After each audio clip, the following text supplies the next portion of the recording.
Quand je vous dis que le mariage n'est pas pour tout le monde, vous ne me croyez pas. Maintenant, il y a une dame qui a exposé son mari.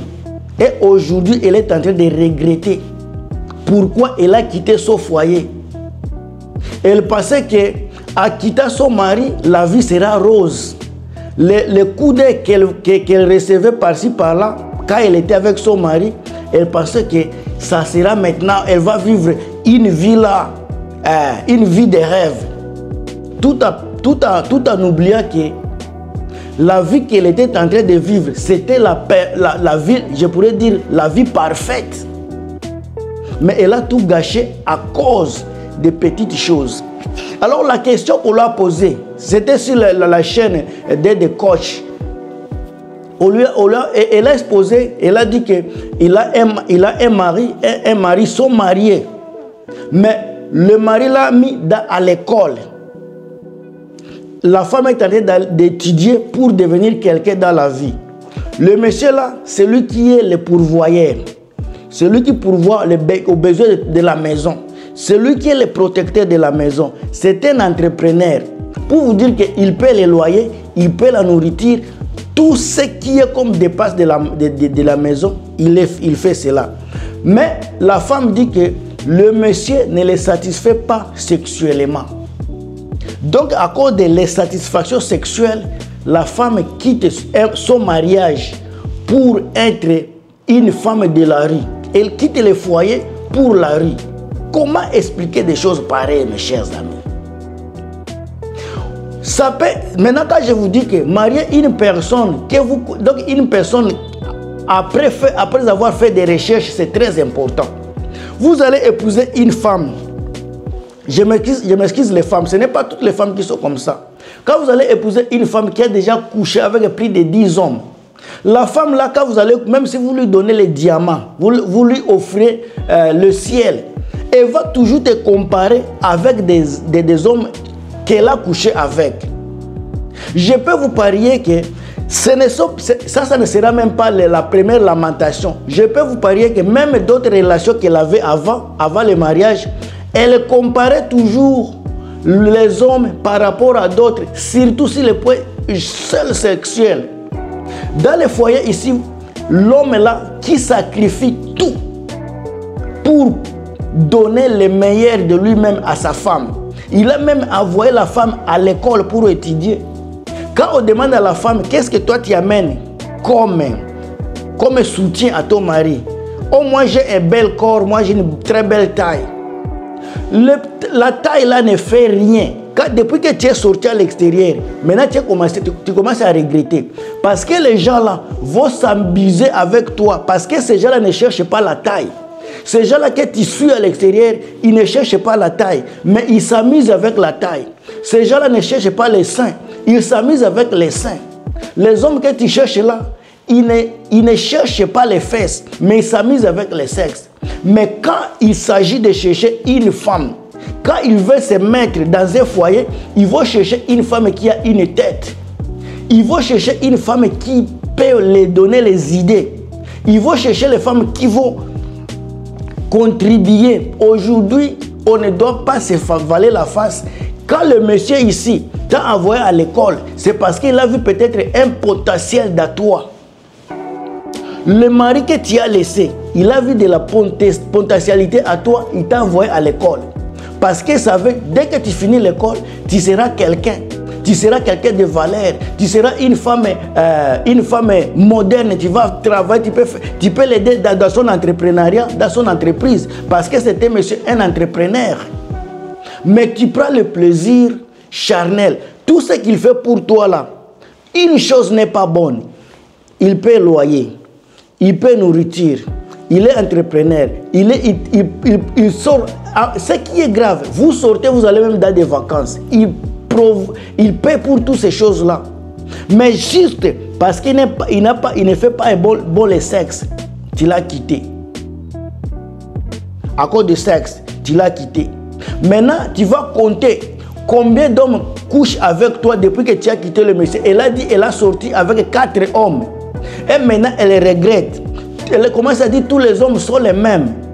Tous les hommes sont les mêmes. Donc tu as décidé d'aller essayer d'abord tous les hommes, faire la comparaison des hommes, et puis maintenant tu commences à regretter l'homme que tu as laissé, l'homme qui t'a valorisé, l'homme qui t'a donné tout ce dont tu avais besoin. Peut-être si il te met aujourd'hui à l'école, c'est que tu n'avais même pas les moyens d'aller continuer l'école. Donc tu n'avais même pas les moyens. Il t'a donné les moyens, il t'a propulsé, mais tu l'as jeté parce qu'il n'est pas beau au lit. Mes chères femmes, le lit là, même si quelqu'un te baisse bien aujourd'hui,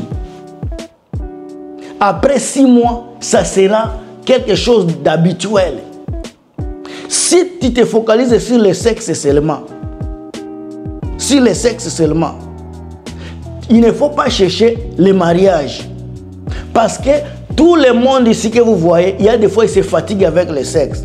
Mais si tu vois que tu ne seras pas satisfait avec le sexe, il faut créer un mécanisme qui va te permettre de te satisfaire. Est-ce que le monsieur là, qui n'est pas beau à sexe, il n'est pas beau quand il fait d'autres choses? Pourquoi tu te lamentes juste sur le point sexuel? Tu ne te lamentes pas sur d'autres choses. Pourquoi tu ne dis pas que non? Pourquoi lui, il paye le loyer? Moi aussi, je vais payer le loyer. Pourquoi tu ne dis pas que lui, il me paye l'école? Il faut que stoppe, je vais payer mes propres études. Mais tu ne te lamentes pas sur les choses qu'il fait bien. Tu te lamentes sur les choses. C'est une chose encore, ce n'est pas beaucoup. 2, 3. Non, c'est une chose qu'il ne fait pas bon. D'abord, il faut te poser la question. Comment tu as su que le monsieur là n'est pas bon au lit? C'est parce que tu as déjà goûté ailleurs. C'est parce que tu n'as jamais été satisfait. Tu les faisais déjà avant, maintenant tu commences à les comparer aux autres. Maintenant, c'est là où les drames arrivent. C'est là où le malheur arrive, quand tu commences à comparer ton mari avec une autre personne. D'abord, c'est manque de respect. 2, tu ne le valorises pas.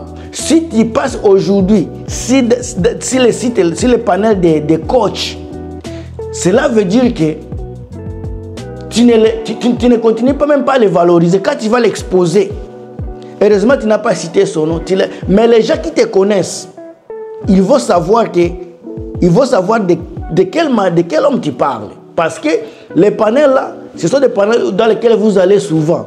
Quand vous exposez votre mari, votre ex-mari, qui n'est pas bon au lit, peut-être aujourd'hui, il a une autre femme qui voit que ce monsieur-là est bon au lit. Pourquoi? Parce que peut-être la femme qu'il a aujourd'hui, c'est une femme qui n'a pas consulté beaucoup d'hommes. Peut-être seulement 1 ou bien 2 hommes. Pour elle, elle est satisfaite. Mais toi, comme tu as consulté avant le mariage, tu es passé par beaucoup d'étapes. Ton corps là était comme un laissez-passer, c'était comme un lit de l'hôtel où tout le monde pourrait entrer. Maintenant, tu as gâté ton mariage à cause de cela. Aujourd'hui, tu commences à regretter. Mais aujourd'hui, tu commences à regretter pourquoi? Si c'est le sexe qui t'a jeté au loin de ton mariage, si c'est le sexe qui t'a amené au divorce, pourquoi tu regrettes? Maintenant, quand je dis que ce n'est pas le sexe qui fonde un foyer, ce n'est pas le sexe qui va te rendre heureux, vous les femmes, je l'ai toujours dit. Aujourd'hui, quand les femmes commencent à regretter leur foyer, c'est parce qu'elles ont compris que ce n'est pas le sexe qui définit le foyer. Ce n'est pas le sexe qui définit un mariage. Ce n'est pas le sexe qui définit l'amour. Ce n'est pas ça. Les coachs que vous suivez partout, par-ci, par-là, ces coachs-là sont en train de détruire beaucoup de foyers. Il vous faut rêver les choses qui n'existent pas. Il vous faut penser à des choses qui n'ont même pas de sens. Vous aimez quand les coachs vont vous dire que quand tu prends le monsieur là, tu le tournes comme ça, tu lui donnes la position ici, tu t'assois sur lui, c'est là où il va se sentir, c'est lui, il va sortir l'argent. Ce ne sont pas tous les hommes qui vont faire cela. Et je peux vous garantir, ce sont les hommes qui sont dévergondés. Un homme normal, quand il commence à faire des positions bizarres là, il va te prendre comme une prostituée. Mais comme vous voulez les choses là qui détruisent, vous allez voir les femmes mariées. Les femmes vraiment mariées, qu'on appelle des femmes mariées, vous allez les trouver sur les panels où on ne parle que du sexe. Mais vous n'allez pas les trouver dans les panels où on parle de l'économie. Elles ne seront jamais là où on parle de finances. Elles ne seront pas dans les coins où on parle de la croissance personnelle. Elles ne sont pas là. Mais quand on parle de sexe, c'est là où vous allez voir tout le monde est là. Tout le monde est là. Tout le monde veut donner son point de vue. Cela montre que les gens sont derrière les banalités, les choses banales, les choses qui n'ont pas de sens. Mais quand vous offrez des choses réelles, des choses pires, les choses vraies, les choses qui peuvent vous aider à grandir, que ce soit mentalement, physiquement, spirituellement, les gens aujourd'hui n'aiment pas de telles paroles, de telles choses. C'est pour cela que vous allez voir beaucoup de coachs qui parlent du sexe sont les plus suivis parce que le coach là a compris que les gens aiment de la futilité. Les gens n'aiment pas des choses sérieuses. Il y a de la distraction même quand on parle de l'économie.